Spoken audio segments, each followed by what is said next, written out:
абсурдные и полезные новости нашего городка, а точнее Малаги.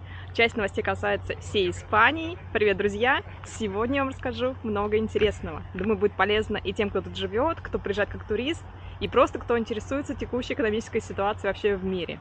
Ну что, поехали! Первая новость, которую я хочу рассказать, это принятие закона о регулировании температуры внутри помещений. То есть теперь в кафе максимальная температура может быть 27 градусов. Неважно, что на улице жара, 40 градусов, 35, в помещении 27. Конечно же, это вообще не спасает. И это уже в августе было заметно. Мы как-то забронировали в нашем любимом кафе грузинском в Малаге место. Я как по привычке забронировала столик внутри помещения. Мы приходим, что мы пришли еще рано, и почти не было никого. И нам девушка предложила снаружи, но когда мы зашли внутрь, там просто была парилка. А зимой наоборот. Теперь максимальная температура будет плюс 19 градусов. То есть больше они не могут прогреть помещение. Иначе организацию ждут штраф от 60 тысяч евро. Вам не кажется это абсурдом? Это вот так экономит сейчас электричество в Европе. Что еще хотел добавить насчет ограничений по температуре в помещениях? Это касается, конечно же, в основном кафе, магазинов, но это не касается больниц, школ, там уже другие критерии.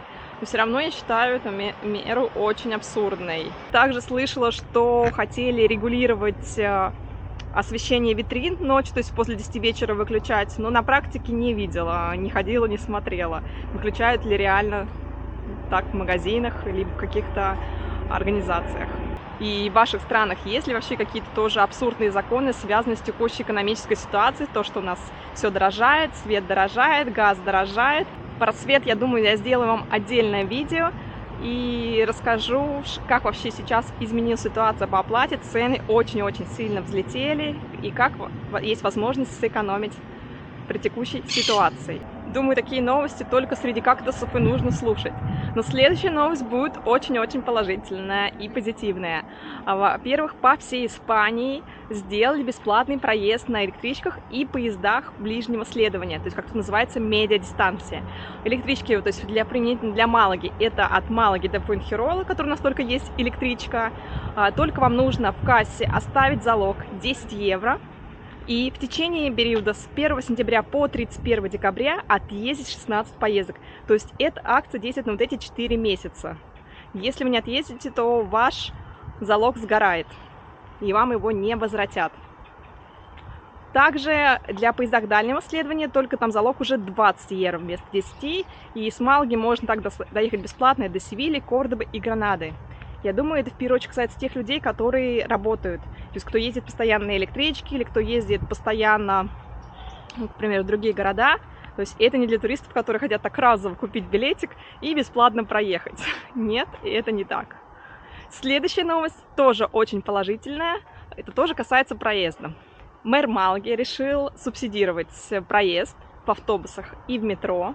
И если раньше мы платили за 10 поездок абонент 8 евро 40 центов, то сейчас он стоит 5 евро 50 центов. То есть одна поездка 55 центов теперь. Но единичная поездка в автобусах так и осталась евро 40. То есть если там туристы, кто один раз там проехал, или кто просто проезд в нашем городе, то единичный проезд также остался на том же уровне. Также я знаю скидки для все абоненты, то есть для студентов там безлимитный проезд за 17 евро в месяц, для пенсионеров тоже там свои скидки, там можно посмотреть по категориям. Ну, для обычных граждан мы чаще всего покупаем именно проездной на 10 поездок. И на метро та же самая ситуация, теперь поездка стоит 57 центов, раньше она стоила 82 цента. Это вообще просто замечательно. Только про метро хотела добавить, вот уже у нас полгода простроили 2 станции. Одна находится рядом с Корт-Инглесом, а другая уже прям в самом центре города, недалеко от Кай-Лариос и напротив рынка Атарасанас. Но так его и не открыли. Обещали, что эти станции метро откроют к ферии, то есть в августе, но их так и не открыли, и непонятно когда. То есть они огорожены, уже все вроде бы снаружи, никаких работ не ведется. Не знаю почему. Может, Испания, может, Маньяна. Ваши предположения пишите в комментарии, почему у нас не открывают до сих пор метро.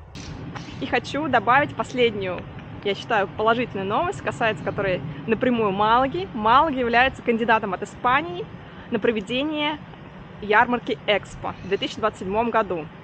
И оно реально является одним из городов-фаворитов Ну, посмотрим, еще нужно дождаться, одобрят ее или нет, кто выиграет. Но есть уже проекты, что построится огромное пространство именно для проведения ферри. Читала то, что также продолжат ветку метро.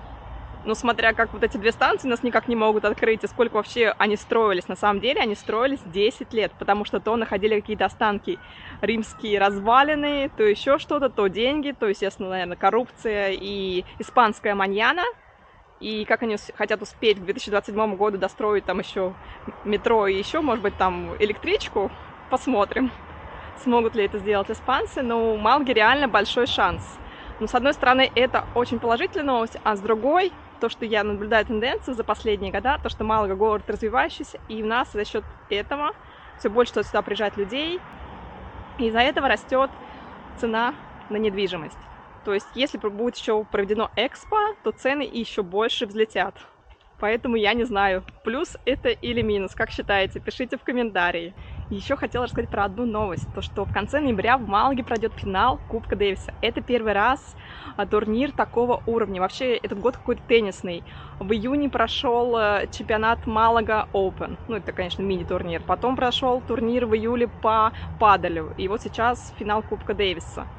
И в этом году, если кто следит за теннисом, мы просто с мужем его обожаем, Алькарас выиграл US Open, и он должен участвовать в этом кубке тенниса. Ему будет интересно. Вот Рафа Надаль не уверена, что приедет за своих травм. Конечно, тоже бы его хотелось очень увидеть. И должны быть другие теннисисты, потому что там будет и Хорватия, я знаю, Марин Чилич, там еще какие-то спортсмены, по-моему, с Германии, насколько я помню, тоже в финале участвуют. Там Зверев. Так что много известных спортсменов. Это будет круто. Друзья, но это все новости, которые я хотела вам рассказать. Если у вас есть какие-то вопросы или что-то хотите узнать, пишите в комментарии, я всем отвечу. А также не забывайте ставить лайк этому видео, подписываться на мой канал, чтобы увидеть много интересного об Испании. Что, до скорого! Адьос! Пока!